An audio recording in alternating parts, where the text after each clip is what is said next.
I wanted to do something a lot different in this one, so I'm not going to be talking about the training. These are my sessions from Thursday, Saturday, and today on Sunday. I wanted to talk about the title of the video and just kind of tell stories, I suppose. So on Friday, I was informed that one of an old assistant principal that I had passed away Friday night, or at some point on Friday, and he was in his 50s, so it was kind of sudden. And the last time I had talked to him was when we had a get together with the people that we worked at my previous school, and he was a bigger guy, but he had lost a bunch of weight, and was telling me, his new job, because he had been an administrator and went back into the classroom, and was telling me about how much he liked his job and all of the things he's doing to be healthier, doing cardio, not eating as much, and just he didn't even need to really explain because it was evident with how much weight he was able to lose. But that was back in the spring. At some point, it might have even been the end of winter, but it was this year. But I had known him since I started teaching. So in my first school, I was a special ed teacher. I started that in 2016. And with any teaching position, you are assigned an administrator that evaluates you. So every teacher gets evaluated. If you're a new teacher, it's more frequent. If you're a veteran teacher, it's less. But I was a new teacher with that, and a lot of support, thankfully. So I was in a new city, a new job, and in a tough position in special ed, and a lot of tough kids to work with at our district. Being in a elementary school, the oldest kids we had were in 6th grade. At that time, it was K to 6, and I worked 4, 5, and 6. So some kids that were difficult to work with. He, at one point, we had an additional administrator assigned, and I think he was originally downstairs. I was up on the 3rd floor, and eventually he was moved up onto the 3rd floor to his office, but I think that was after the first year. So, besides being just one of the few males that were in the school, and being the evaluator, it was just someone that was always a calm and easy person to get along with and to talk with about whatever. I remember one time there was girls that got in a fight in the lunchroom. At that time I had lunch duty, so I had to walk classes up to the lunch line and stuff like that. And I had my back turned, and 2 girls took advantage of that to go and jump another girl. And I remember sitting in his office, and wasn't upset or anything, but we were just looking at the the security camera, and he was just explaining, it's like, they're going to take advantage of that, and just kind of learning from that experience. I had another much more different experience at a different time, that he was very supportive of a student, an issue with a student, and I don't really feel it's right to delve into that, but just through those kind of times, developing the trust that you have with authoritative figure, but just as a general nice guy. As I got through my first year of teaching, so the 2017, so it would have been the end of that school year, he asked me to coach baseball, and he had just become a head coach of a 16U baseball team in the area. And he asked me if I wanted to be the pitching coach for the team, because he knew my background, playing a little bit of baseball and pitching and all of that stuff. And to my surprise, thinking back, it's not normally something I would jump into doing, but I agreed, and ended up being just a really fun experience. We got to, I didn't have to organize or really do anything. It was really just, for me, it was purely coaching. So it's just helping with the pitching and just kind of hanging out in the, kind of environment that I hadn't really had in a couple of years. Obviously not playing baseball, but just, being around, just that kind of environment's always nice. And nostalgic in some sort of ways, but got to experience some travel as well, just something I don't normally do.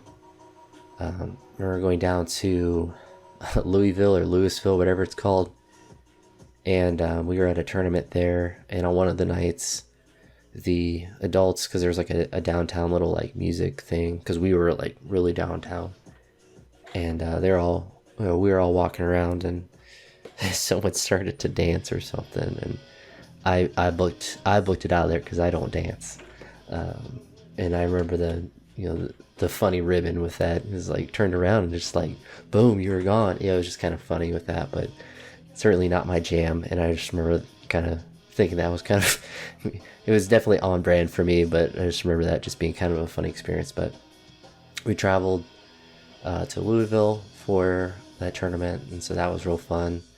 And we actually got to travel to South Carolina for another tournament as well, which actually that Louisville tournament, we played a game at the University of Louisville or Louisville, whatever it's called. It doesn't matter to me.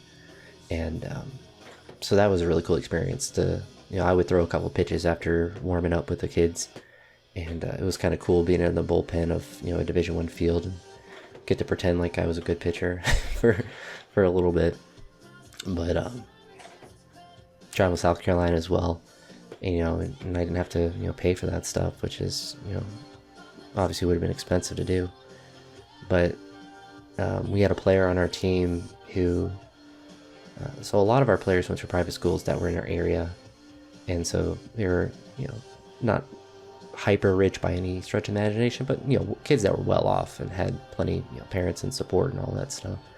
We had one player that he found that went to a high school in the area that is not a good school generally, as far as being a dangerous area, and was able to find him and get him on the team and provide financial support for him to go and do all the stuff with us, be on the team and be a teammate and stuff like that. And that kid, I say kid, he's now now he's an adult, but now he's throwing like 95 miles an hour. And I remember sitting around and talking with him about this player, and just like, man, if he could figure it out, like he was had the build and the coordination, everything that it's like, if he just figures it out kind of mentally and also matures into his body, it's like he just looks like a professional player.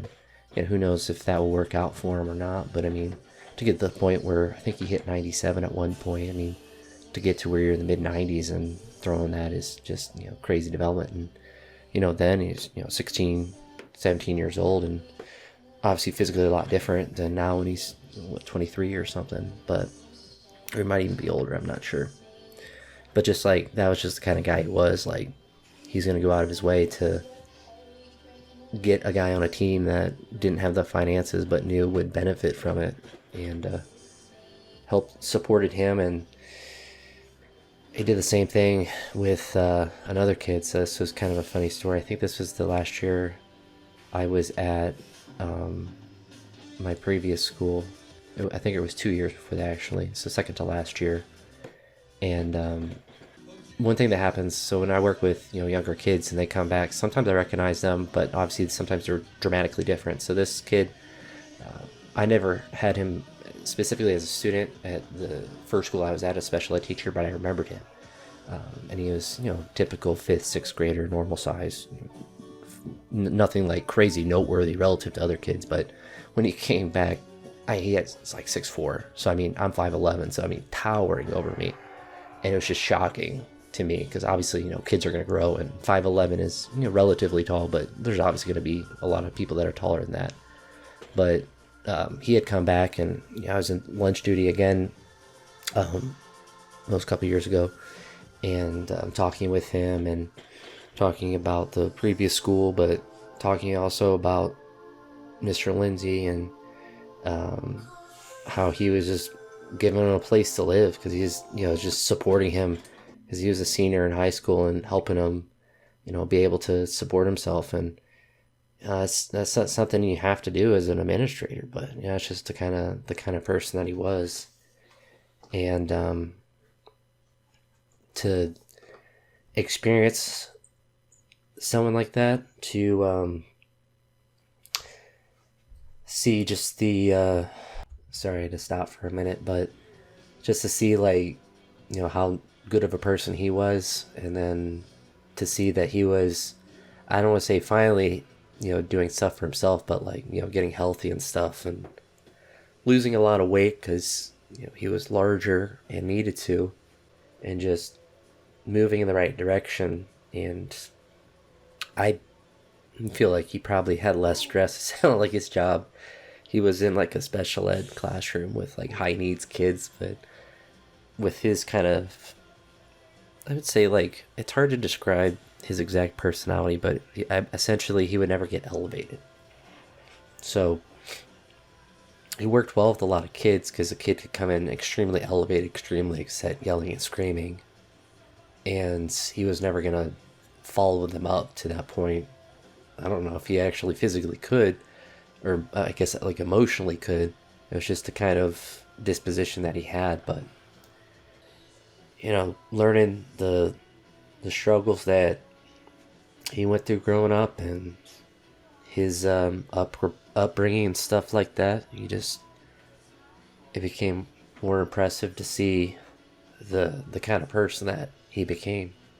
I hadn't really planned to talk about this and go through it, but the Saturday training was I don't know if it was easier or more difficult, but I mean the song selection for the squat and the deadlift were, I don't say necessarily intentional, but they kind of fit the mood I was in, and I'm doing fine now. So as far as like myself, it's not really about me, and I'm gonna be fine. But just sucks. I think that's the main crux of it, and it's something that as you get older, you experience more, and it sucks. I had a friend a couple years ago named Antonio. He's 27, really good shape, and just went to bed one night and passed away. And it's moments like that life sucks, because you experience, I mean, we all live in the world, so we see bad things that happen to good people, but it's different when you're connected to it, for sure. And I don't know, it's just not a it's just not a fun thing to experience, but it is part of life as some sort of fashion. And I think probably the worst part was calling that former player to tell him, because I never had to tell anyone news like that before. So that was terrible.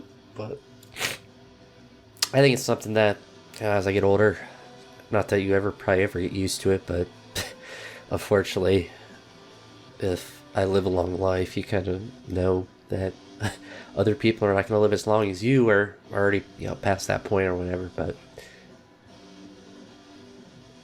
I don't know, it's kind of rough getting through. But it's not all sunshine and daisies, I suppose. But I guess to kind of conclude, productive training sessions, I suppose, in some sort of fashion. So nothing bad as far as lifting, but if anyone's astutely observing, that Saturday I looked kind of miserable in all those lifts, and wasn't because they weren't going well. It's for other reasons. But yeah, I apologize for the somber video, I suppose, but I don't know, I didn't feel like just talking in a normal commentary.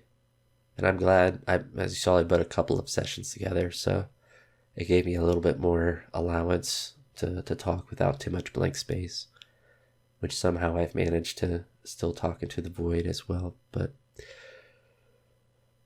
whew, that was rough, but I'm glad that I talked through a little bit. But that's it for now, so take care. Peace.